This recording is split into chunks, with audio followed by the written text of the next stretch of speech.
गोदाक्का मी करते. नाही नाही तुम्ही नका करू. मी तुम्हाला चहा करू का? नग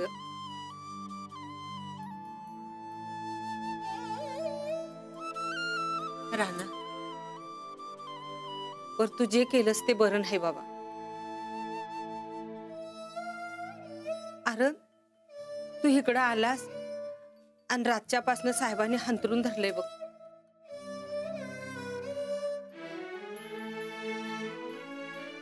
हे बघा, तुम्हाला दोघांनी बी इनवणी करते. काय राग असेल तो बोलून दावा, तर असं घर सोडून जाऊ नका. गोदाक्का, अगं राग नाही का कसला? आणि आपल्या माणसानं कोण रागत असते वय? अरे मग असं का करायला लागलायस?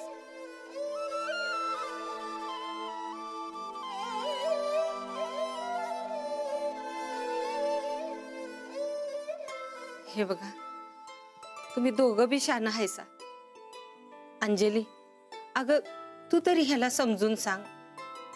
तुमचं दोघांचं नवीन लगीन झालंय, असं घर सोडून येणं बरं नाही. आणि कशाला उगा ताप करून घ्यायचा? अहो नाही,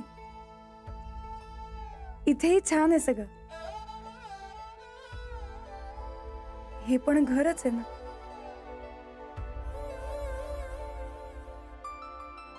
ते ना बघ, पण सकाळ सकाळ तू जेवण कशाला बनवलंस? एक तर आधी तुझी तब्येत नरम असते आजकाल. हो ना, तुम्ही अजिबात त्रास करून घेऊ नका की काळजी करू नका. आता मीच जेवण बनवत जाईन. आजपासून आम्ही सुरू करणार आहोत.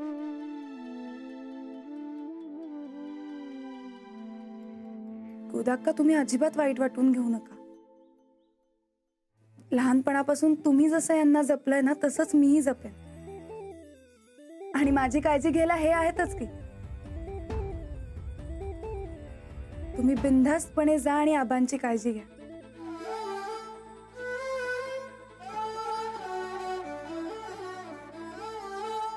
चल गोदाक्का, तुला घरला सोडतो. तसं बी मला कापड आणायचे ना बघ. चल.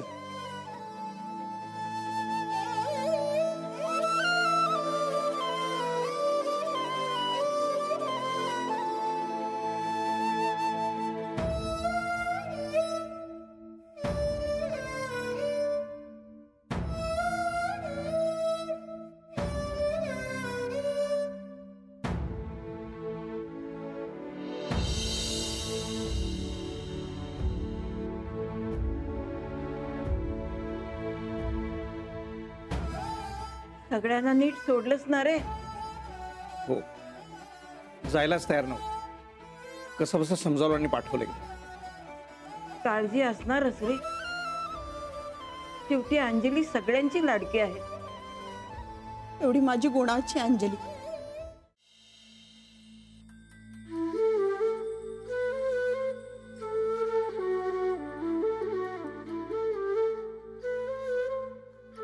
मी जाऊन आले शेताकडे.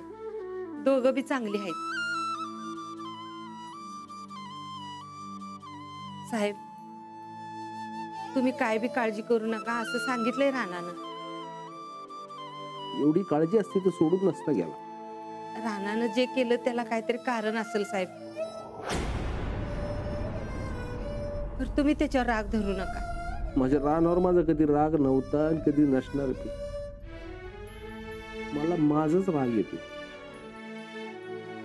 माझीच काहीतरी चूक असणार. पण त्याला असं का केलं हे समजून असं झालं.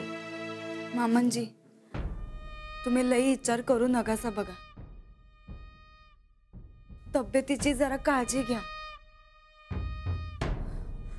खर तर आमच्या बी डोळ्याला डोळा लागला नाही रातभर. का असं केलं असेल हो राणा भाऊजींनी?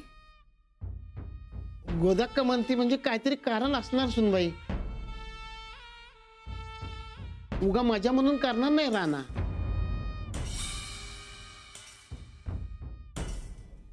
आबा, तो मांडवाला डेकोरेशन काढायचं म्हणतोय. परत तुम्ही काढू दिना म्हणजे काय करायचं? त्याला सांग राणा घरात येईपर्यंत हे घर तसंच राहील.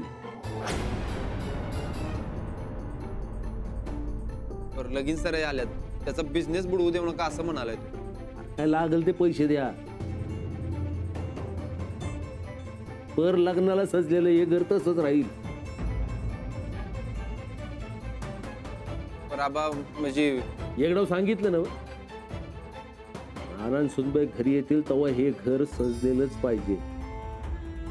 पण उगा पैशाचा चुराडा कशा पाहिजे? ए ही टकली बंद कर. अरे तिकडे माझ्या रानाचे आणि सुनबाईचे हाल होत असणार आणि तुम्हाला पैशाची पडली हो. साहेब अहो समज नीट होईल. तुम्ही जेवा बरं. तो कसं जीव माझ्या रानाचे आणि सुनबाईंचे तिकडे हाल होत असतील. मी घास गिळू तरी कसा? मी जाऊन आले म्हणलं ना, तुम्ही काय बी काळजी करू नका. आपली थोरली सुनबाई समज सांभाळून घेतो म्हटली.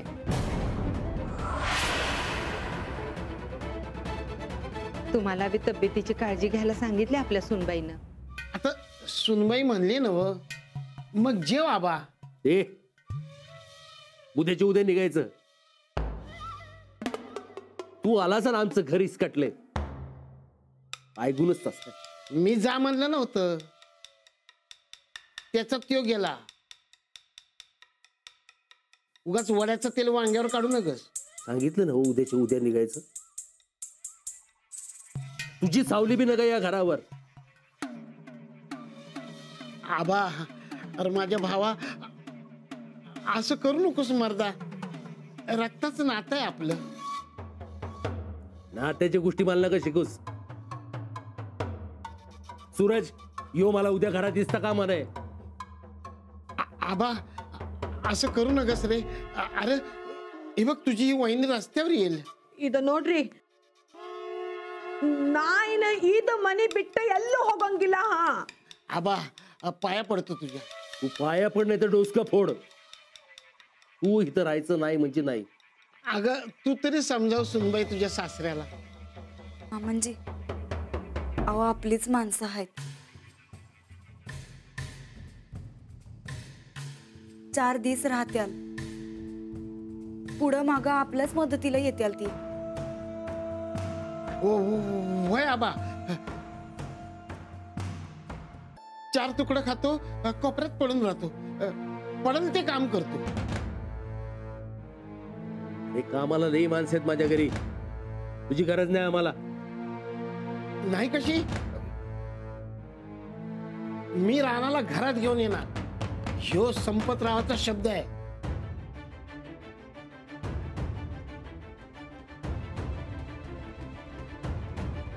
खरं सांगतो, वय. माझ्या रानाला जर का घरात आणलंस तर 4 दिवस काय कायमचं राहितं. अरे पण कुणीतरी माझ्या रानाला सुनबाईला घरी घेऊन या रे. मामांजी तुम्ही काय बी काळजी करू नका सा. आम्ही राणा भाऊजींना घरी घेऊन येऊ. कुणी बी आला पण माझ्या रानाला सुनबाईला घरी घेऊन या. काय हाल होत असतील त्यांचं तिकडं कुणास ठाऊक. आबा अशी शिक्षा असेल तर रोज झालं तरी काय नाही, चालतंय. पण मी काय एकटा शिक्षा करून घेऊ? तुम्ही बी घ्या की. राणा राणा